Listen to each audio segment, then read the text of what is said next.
মরদেহ হেলিকপ্টারে করে ঢাকা থেকে চট্টগ্রামে নেওয়া হয়েছে। প্রিয় নেতাকে শেষবারের মতো দেখতে নগরীর কাজীর দেউরি ভিআইপি টাওয়ারের সামনে ভিড় করেছেন দলের নেতাকর্মীরা। সে খবরাখবর জানাতে আমাদের সঙ্গে যুক্ত হয়েছেন কাজী মাহফুজ। মাহফুজ, আব্দুল আল নোমানের দাফন কাজ কোথায় সম্পন্ন হবে এবং বর্ষিয়ান নেতার বিদায় চট্টগ্রামের মানুষ শোকাহত, কি বলছেন তারা?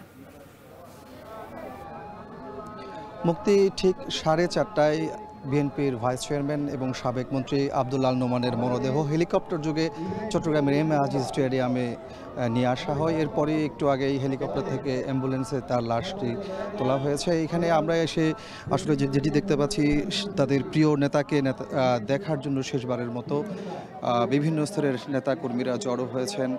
আমরা দেখতে পাচ্ছি এই মুহূর্তে আসলে শত শত নেতাকর্মী এম এ আজিজ স্টেডিয়ামে এসেছেন প্রিয় নেতাকে শেষবারের মতো দেখার জন্য।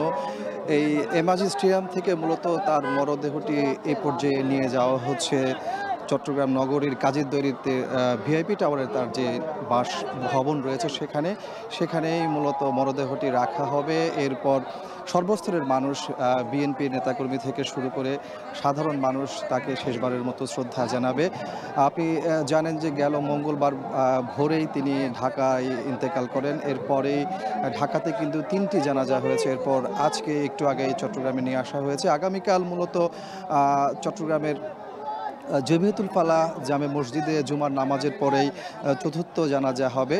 এর পরপর তার নিজ বাড়ি রাউজানের গভীরায় নিয়ে যাওয়া হবে তার লাশ। আসরের পরে সেখানে শেষ জানাজা শেষেই মূলত পারিবারিক কবরস্থানে দাফন করা হবে। আপনি জানেন যে এই বিএনপির সিনিয়র নেতা, যাকে জাতীয় নেতা হিসেবেই কিন্তু মানুষ জানে, চট্টগ্রামের সর্বস্তরের মানুষের কাছে কিন্তু তার একটি গ্রহণযোগ্যতা আছে।